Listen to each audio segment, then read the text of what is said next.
afternoon, everyone. I am Daisy Marley Gutierrez, and the other presenters are Miss Pearl Ramos, Miss Carla Jean Barraco, Miss Lizelle Gad, and Miss Shamsa. Good morning. We will discuss the topic Costing Methods, the costing of resource outputs, with the subtopics Types of costing, traditional methods, process and job order costing, and important methods of costing. For the types of costing, we will discuss the top 6 types, which are historical costing, absorption costing, direct costing, marginal costing, standard costing, and uniform costing. The first 2 types of costing are historical costing and absorption costing. The first is historical costing. In this method, the costs are determined in terms of actual cost and not predetermined standard cost, meaning costs are determined only after it is incurred. Almost all organizations adopt this method of costing. Historical costing is the recording of product cost based on the following factors: actual cost of materials, actual cost of labor, actual overhead costs incurred.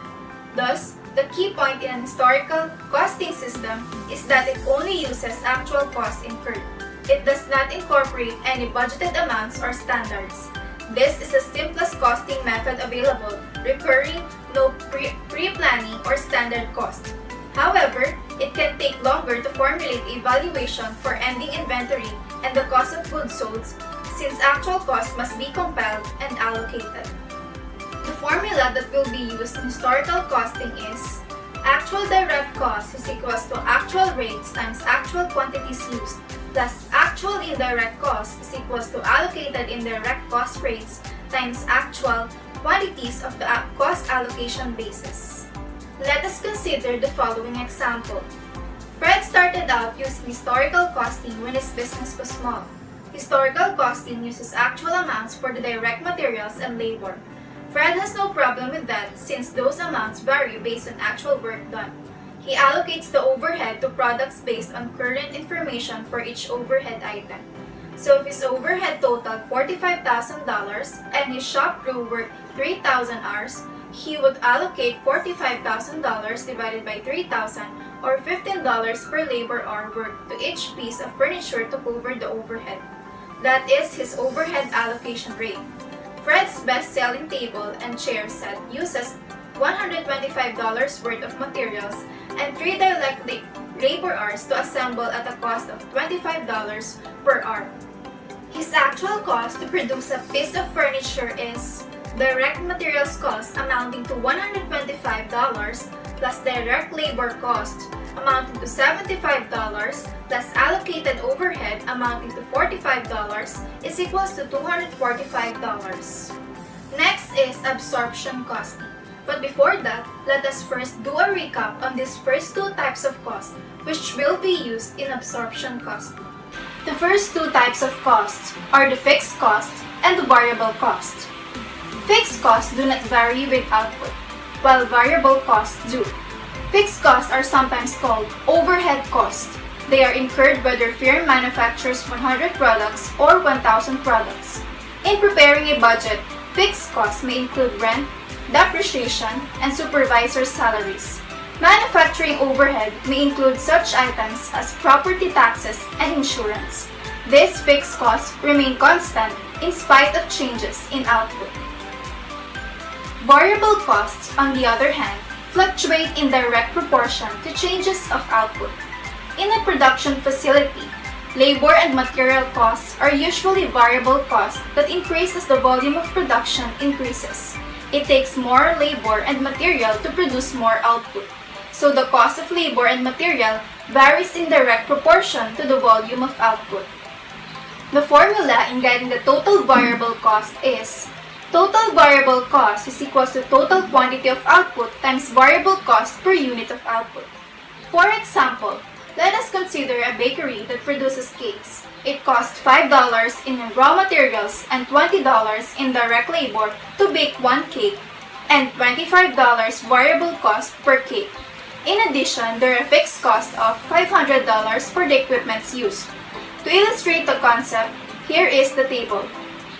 You can see that the number of cakes are in the leftmost column. The raw materials and direct labor are both variable, so they go up with the amount of cakes that are produced. And that gets us to the total variable cost, which goes up in a linear way. Then we have the fixed cost. It does not change no matter how many cakes the company produces. So the total cost is the sum of the total variable cost and fixed cost. The variable cost will have a linear type of graph, while the fixed cost will have the flat type of graph. Absorption costing technique is also termed as traditional or full cost method. According to this method, the cost of a product is determined after considering both fixed and variable cost. In the case of absorption costing, all costs are identified with the manufactured products.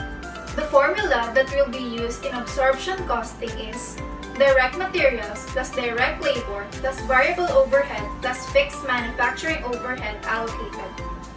Let us consider the following example. Company A is a manufacturer and seller of a single product. In 2016, the company reported the following costs. Variable costs per unit, direct materials cost is $25, direct labor cost $20, variable manufacturing overhead cost $10, variable selling and administrative cost $5, for the fixed cost, fixed manufacturing overhead of $300,000, fixed selling and administrative of $200,000. Over the year, the company sold 50,000 units and produced 60,000 units with a unit selling price of $100 per unit. The unit product cost is calculated as follows. Direct materials plus direct labor plus variable overhead plus fixed manufacturing overhead allocated is equals to $25 plus $20 plus $10 plus $300,000 divided by 60,000 units is equals to $60 per unit product cost under absorption cost. So next type of costing is direct costing. It is a method of costing in which the product is charged with only those costs which vary with volume. Direct costing is a specialized form of cost analysis that only uses variable cost to make decisions. It does not consider fixed costs which are assumed to be associated with the time periods in which they were incurred. The direct costing concept is extremely useful for short-term decisions but can lead to harmful results if used for long-term decision making. Since it does not include all costs that may apply to a longer-term decision. In brief, direct costing is the analysis of incremental costs. Direct costs are most easily illustrated through examples such as: first, the costs actually consumed when you manufacture a product. Second is the incremental increase in cost when you ramp up production. Third is the costs that disappear when you shut down a production line. Fourth is the costs that disappear when you shut down an entire subsidiary. Fifth is the examples show that direct costs can vary based upon the level of analysis. For example, if you are reviewing the direct cost of a single product, the only direct cost may be the materials used in its construction. However, if you are contemplating shutting down an entire company, the direct costs are all costs incurred by that company, including all of its production and administrative costs. The main point to remember is that a direct cost is any cost that changes as the result of either a decision or a change in volume. For direct costing uses, direct costing is a great use as an analysis tool. Here are some decisions which involve the use of direct costs as inputs to decision models. First, for automation investments. A common scenario is for a company to invest in automated production equipment in order to reduce the amount it pays to its direct labor staff. Under direct costing, the key information to collect is the incremental labor cost of any employees who will be terminated, as well as the new period cost to be incurred as part of the equipment purchase, such as the depreciation of the equipment and maintenance costs. Number 2 is for cost reporting. Direct costing is very useful for controlling variable costs because you can create a variance analysis report that compares the actual variable cost to what the variable cost per unit should have been. Fixed costs are not included in this analysis since they are associated with the period in which they are incurred and so are not direct costs. Number 3 is for customer profitability. Some customers require a great deal of support, but also place such a large order that a company still earns a considerable profit from the relationship. If there are such resource-intensive situations, it makes sense to occasionally calculate how much money the company really earns from each customer. This analysis may reveal that the company would be better off eliminating some of its customers, even if this result is a noticeable revenue decline. Number 4 is for internal inventory reporting. Generally accepted accounting principles or GAAP and International Financial Reporting Standards or IFRS require that a company allocate indirect costs to its inventory asset for external reporting purposes.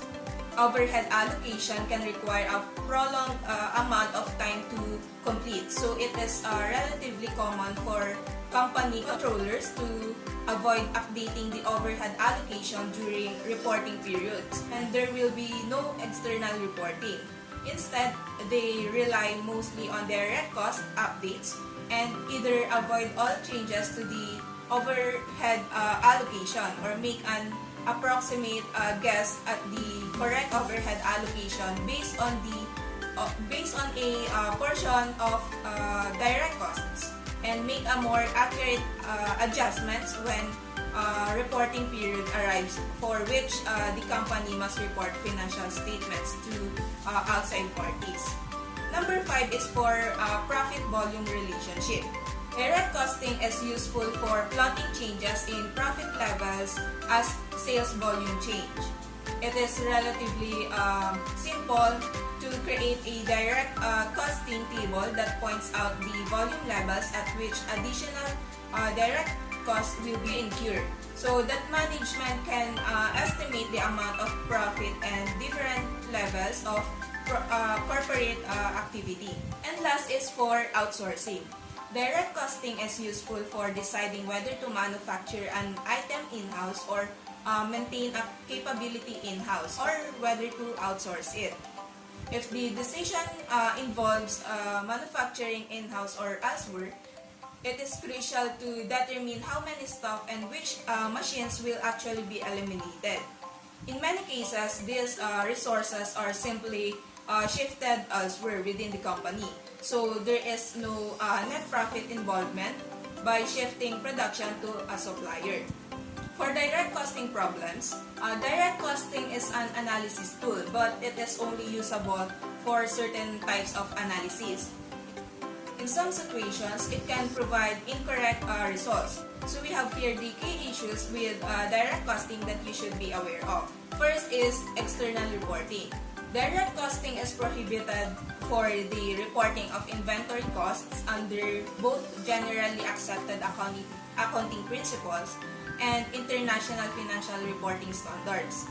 This means that you cannot report the cost of inventory as though it only includes direct costs. You must also include a proper allocation of indirect costs. If you use direct costing for external reporting, then fewer costs would be included in the inventory asset of the balance sheet, resulting in more costs being charged to expense in the current period.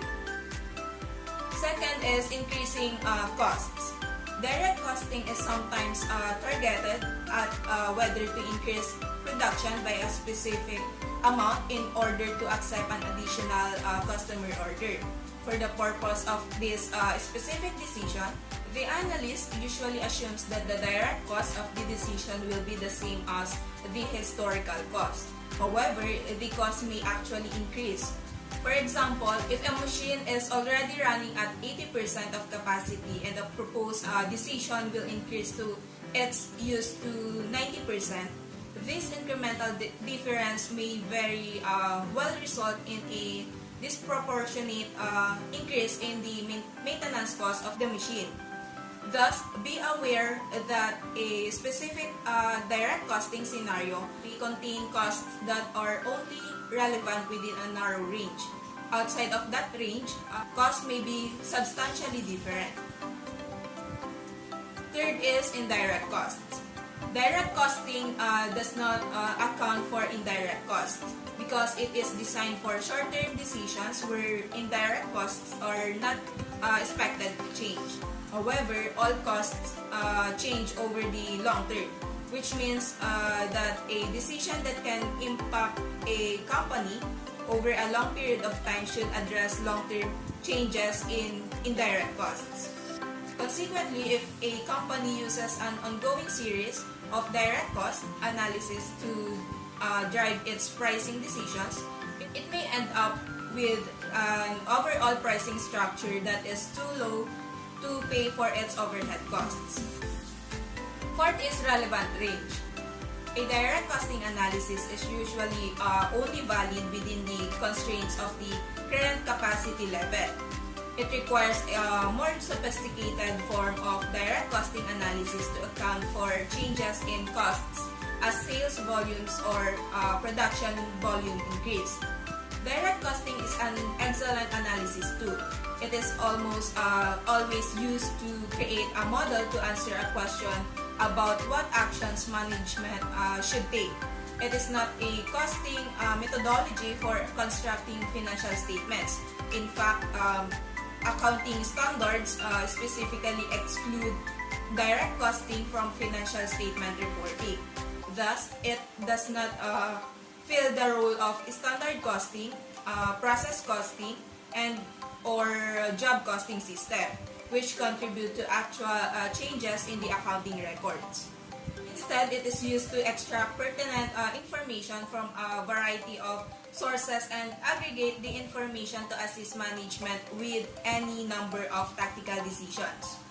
It is most useful for short-term decisions and least useful when a longer-term time frame is involved, especially in situations where a company must generate sufficient margins to pay for a large amount of overhead. Though useful, direct costing information is problematic in situations where incremental costs may change significantly or where indirect costs may be pertinent to the decision. Next type of costing is marginal costing. Under marginal costing, costs are classified into fixed and variable costs. Variable costs are charged to unit cost and the fixed costs attributable to the relevant period are written off in full against the contribution for the period. The concept of marginal costing is based on the behavior of costs that vary with the volume of output.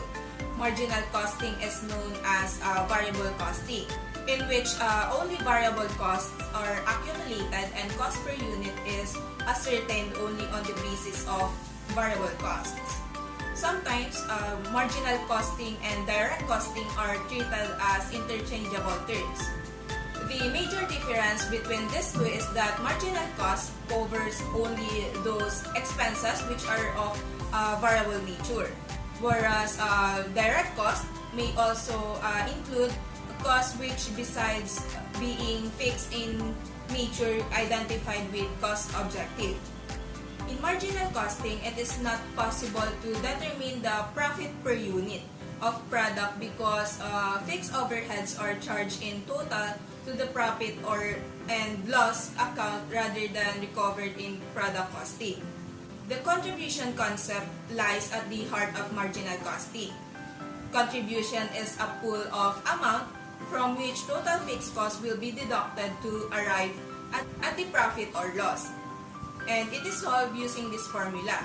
First, contribution is equal to sales minus variable cost. Contribution is equal to fixed cost plus profit. Sales minus variable cost is equal to fixed cost plus profit. and contribution minus fixed cost is equal to profit. Contribution gives an idea of how much money there is available to contribute towards paying for the overheads of the organization. For the features of marginal costing, number 1 is marginal costing is used to know the impact of variable cost on the volume of production or output. Number 2 is break-even analysis is an integral and important part of marginal costing. Number 3 is contribution of each product or department is a foundation to know the profitability of the product or department. Number 4 is addition of variable cost and profit to contribution is equal to selling price. Number 5 is marginal costing is the base of valuation of stock of finished product and work in progress. Number 6 is fixed cost is recovered from contribution and variable cost is charged to production. Number 7 is costs are classified on the basis of fixed and variable cost only. Semi-fixed prices are also converted either as fixed cost or as variable cost. So this is the example of marginal costing in an income statement. So as you can see, sales less cost of sales such as opening inventory, variable cost of production, and closing inventory, less other variable costs like the amount of contribution, less fixed cost is equal to profit or loss. So let's take an example of computation. Number 1, let's say we have sales of 12,000, variable cost of 7,000, and fixed cost of 4,000. Let's compute for the contribution. So we will use the formula of contribution is equal to sales minus variable cost. So 12,000 minus 7,000 is equal to 5,000. Then to know the amount of profit, contribution minus fixed cost. Meaning 5,000 minus 4,000 is equal to 1,000. Our contribution is equal to 5,000 and we have a profit amounting to 1,000. Second example, we will solve for profit volume ratio. Let's say that we have sales of 20,000, then a variable cost of 16,000. Our formula is contribution divided by sales times 100. To solve the contribution, again, sales minus variable cost, so it would be 4,000 because of 20,000 minus 16,000. 4,000 divided by 20,000 is equal to 0.2 times 100 is equal to 20. So our profit volume ratio is 20%. Profit volume ratio indicates the relationship between contribution and sales and is usually expressed in percentage. Marginal costing is useful in profit planning. It is useful to determine profitability at different level of production and sale. It is useful in decision making about fixation of selling price, export decision, and make or buy decision. And break-even analysis and profit volume ratio are the most useful techniques of marginal costing. So let's proceed to the last two types of costing. We have the standard costing and the uniform costing. When we say standard costing, it is an accounting system used by some manufacturers to identify the difference or variances between the actual cost of goods that were produced and the cost that should have occurred for the actual goods produced. The cost that should have occurred for the actual good output are known as the standard costs, which are likely integrated with a manufacturer's budget, profit plan, master budget, and etc. The standard costs involve the product cost, namely direct materials, direct labor, and manufacturing overhead. With standard costing, the general ledger accounts for the inventories and cost of goods sold contains the standard cost of the input that should have been used for the actual good output. The differences between the actual cost and the standard cost will appear as variances which can be investigated. Under the standard costing system, the ascertainment and use of standard cost and measurement and analysis of variances is done for control purpose. The purpose of standard costing is to provide a base for control through variances accounting, valuation of stock and work in progress, and in some cases, fixing of selling prices. For example, let's take a company that makes widgets. Based on historical data, a cost analyst determines that producing one widget typically requires 1 pound of raw material costing $2 and 1 hour of labor costing $20. These are the standard amounts and cost of the material and labor. The company expects to produce 1,000 widgets in the upcoming quarter. Based on the sales forecast and use of standards determined by the cost analyst, the company can plan a budget for the production costs required for the upcoming quarter. Budget includes 1,000 pounds of raw materials costing $2,000 and 1,000 hours of labor costing $20,000. So the total production costs required for the upcoming quarter are expected to be $22,000. At the end of the quarter, the company analyzes the production process to see how well they stuck to the budget. As it turns out, the company produced 1,000 widgets at a total cost of $35,000.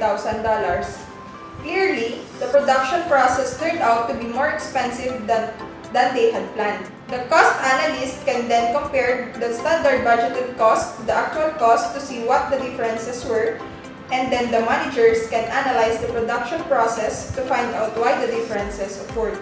For the conclusion, let's say as it turns out, the company actually used 1,000 pounds of raw material costing $2,000 and 1,000 hours of labor costing $33,000. Clearly, the variance occurred in the pay rate. For some reason, the labor ended up costing $13,000 more than they had planned. Maybe this is because the original estimates were off, or maybe some of the workers were working overtime, or maybe somebody made a mistake.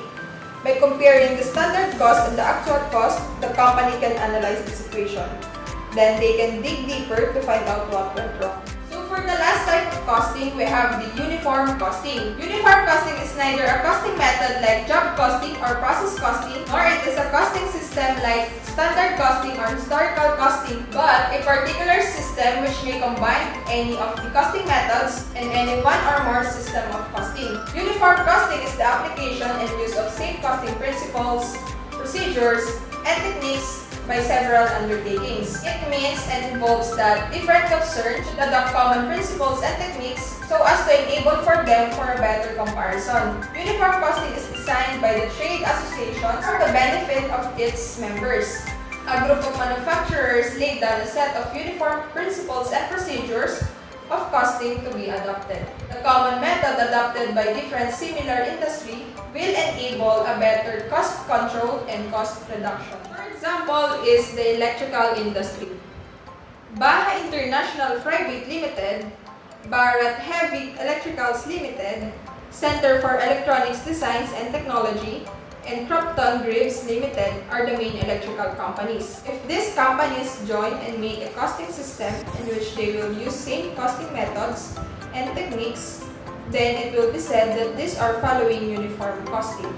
With this, these companies reduce the unhealthy competition. That's all for the types of costing. Thank you. There are two traditional costing methods, the job order costing and the process costing. Each of them focus on different ends of the costing continuum which incorporates specific characteristics.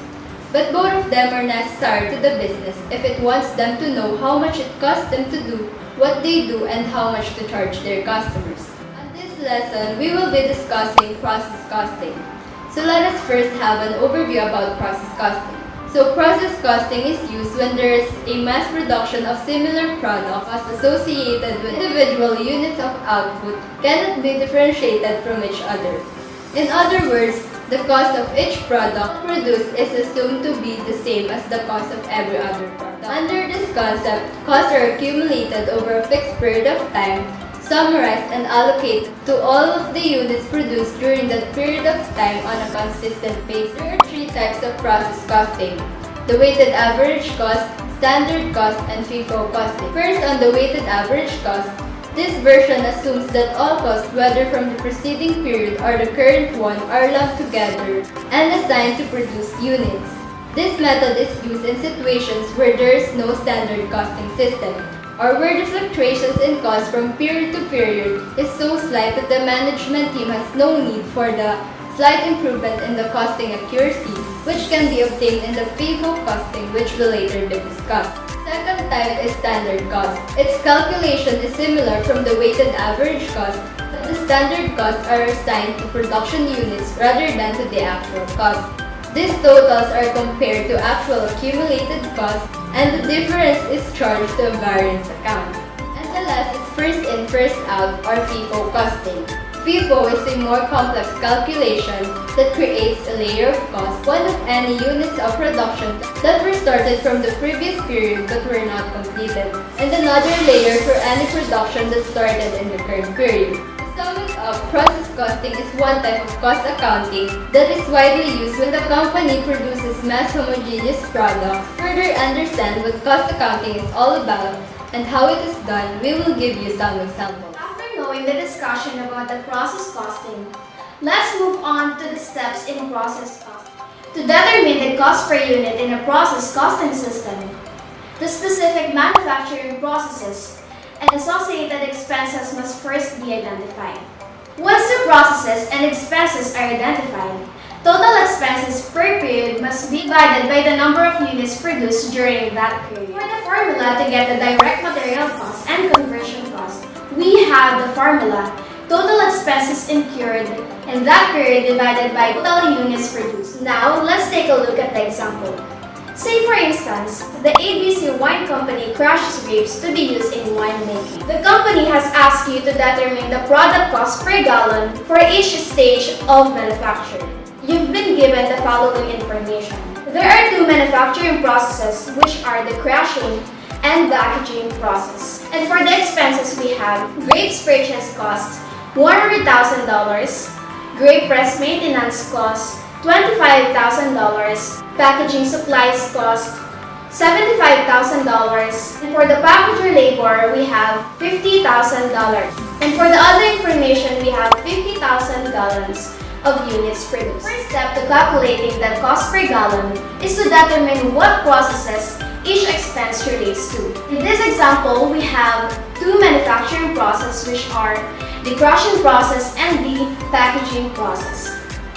Grapes purchase and grape press maintenance relates to crushing process. On the other hand, packaging supplies and packager labor relates to packaging process. The next step is to calculate cost per unit for both direct materials and conversion costs for each stage of manufacture. As discussed earlier, direct materials are those materials that are used during the manufacture, and conversion costs are the direct labor and manufacturing overheads costs. Let us first calculate the first manufacturing process, which is the crushing process. For this equation, let us first discuss the direct material cost per gallon. For the direct material, we have the grapes purchase, which is $100,000, and for the units produced, we have 50,000 gallons juice.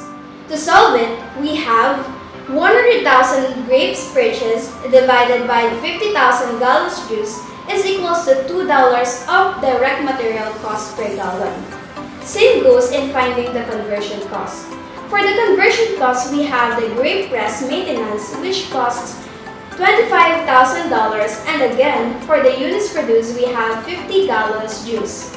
To solve it, we have $25,000 grape press maintenance divided by the 50,000 gallons juice is equals to $0.50 conversion cost per gallon.